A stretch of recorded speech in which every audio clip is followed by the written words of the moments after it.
Hello everyone, welcome back to FreshersNow channel.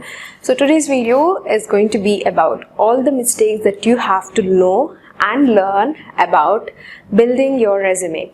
So whitelist, when you're building your resume, we make very common mistakes that you have to take note of. So further, when you're writing your resume or when you have already tailored your resume, so make sure that you are not repeating these mistakes further. So what are those mistakes? We're just going to briefly cover this up in this video.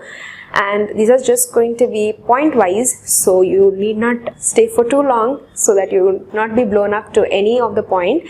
It's just going to be very basic points that you have to take note of and implement that when you are writing or when you are formatting your resume further.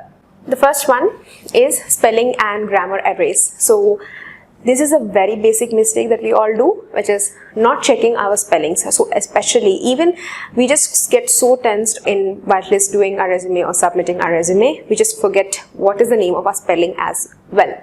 So name, spelling, everything we get messed up. The grammar errors like your dates also regarding your date of birth, anything which is related to your work experience, the dates and numbers, everything which is related to your company names, everything. We just get stuck into very minor mistakes like spellings, cross-checking of your grammar.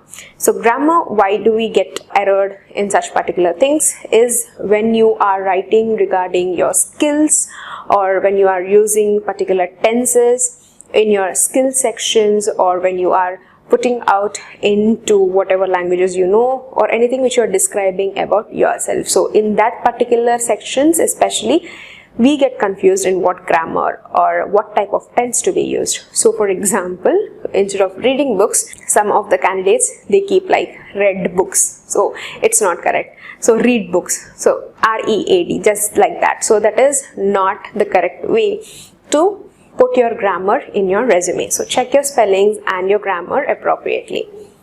The second mistake is missing out your email and your contact information. Now, contact information doesn't mean that you have to put all your address with your PIN code or your street number or anything like that. But putting your contact information like professional email and your mobile number is very important because further it will be useful for your communication purposes. So email, it doesn't need to be giving your personal email IDs. Create a professional one. Don't just give random email IDs using for your Instagram or your Facebook. So avoid that and convert that into a professional email. If you don't have one, I suggest you to start one. And next one is using passive language instead of using action words. Resume, CVs, all of this have action words. So please check it out. Instead of just writing that you are a good speaker, good speaker is just a passive language.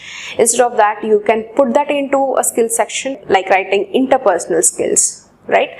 So like replace the passive language with the action words as much as possible. So that will make an effective outlook on your resume. The next one is not well organized or not concising your data or your content in your resume, and you will be making the resume very complicated to read. So when you are writing your resume, make sure it is very concise and very easy to read as well. So when you are concising your resume, the foremost important thing that you have to keep note of is usually you keep your title here, your header, and then you keep the body. You just keep writing, mentioning here like this, and you just keep filling all in your data, and you'll be writing so much of stuff like this. So this is not easy to read, right? This is not the suggestions which I do. So when you are writing your resume, make sure that organized, like you keep your header here, you keep one section here, you keep one section here, and you keep one section here. And then you can keep your skills section and other biodata here. So this is going to be very organized manner. And last, you can give your declaration or your any statement or anything of that, and you can close your resume there. The next section or the next mistake is being too long. So if you're not concise or if you're not being aware of what data or content you're putting in your resume, obviously it is going to be extended up to 2 pages, 4 pages, just like an research essay. So cut it out and don't make it too long, and don't make the interviewer or your HR think that this is such a huge thing. Initially it is going to make it so boring, they are not going to look it, and all your accomplishments or whatever hard work that you have done, you have put it in your resume, all of that will be gone on to waste. So if you want to specify something, highlight it very properly or put it in one neat section. And if you having anything which is like not related to as much as importance, like if you have done 1 week of internship or 2 weeks of internship, or if you have done 2 weeks of just random unpaid job or anything like that for your satisfaction or anything, don't include that in your resume. So you can tell that when you are actually in the interview, that is going to be like additional information or additional things that you can say instead of just reading your resume in the interview time. So during your interview, you can put the additional information by putting out in a verbal form. So in your resume, make sure that it is concise and not too long for the interviewer to get bored. The next one is updating and changing the content for the relevant positions. So usually, or most of us, what we do is we just randomly submit our resumes what we have created in 2010 or 2011. So that is a very passive thing to do. So don't do that.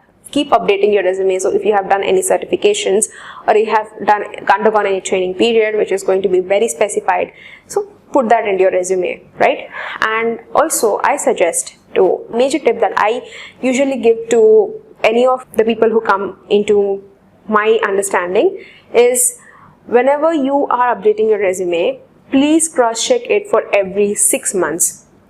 Right, so for every 6 months, if you keep checking your resume, you will know as to how much you have upgraded yourself, how much you have to upgrade still, how much you have to learn, how much you have to put into practice, and also you will know as to how much you have to understand the capabilities. And then you can alter it accordingly. The next mistake is keep it to one page if you have less than 10 years of experience. Now, if you are a very high professional, or if you have more than 10 years of experience into any sector that you are, then I think that it's going to take 2 pages or so. Unless or until you can cut down and put it just 1 page, concise, clear and easy to read. Next is omit all of the high school information, guys. So do not keep any sort of high school information which is not going to be useful, right? So omit all of the high school, secondary school or primary school information which is really not useful. So you can just put that all together, like schooling from this year to this year, done. So that is going to be very easy to read. So no one cares which school you have studied, so please. And next is using bullet points, not blogs, to make the text very uncomfortable or very cringy to read, right? So use proper bullet points. If you are using one set of bullet points in one section, do not change the bullet points to another symbol or something to the next section. That is going to make it very cringe and not going to be much neat. So when you are using a format, use it throughout your resume and not just to sticking onto one section. So some of us, what we do is use one sort of bullet points to one section and remove the other section without bullet point. So that is like, why partiality and why is so much of difference? So if you are using bullet points, stick it to the end, okay? And if you are not using any sort of bullet points, just don't use bullet points, okay? But don't make it half and a half kind of stuff.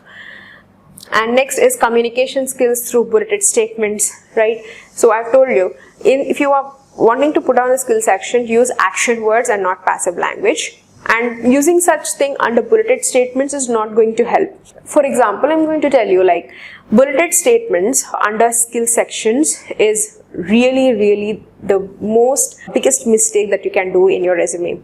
They say, I know how to speak properly, or I speak very well, or I am a good speaker, or the statement can also go like, I can communicate well, and I am a good team leader, or I can get well along, or I am a good person to understand. So all of these statements, please don't put it in your resume. Instead of that, use action words. That is going to bring a lot of impact in your resume. Further, if you have any sort of questions or any comments, please place them in the comment section. Stick on to the further videos regarding resume building and subscribe. Thank you for watching.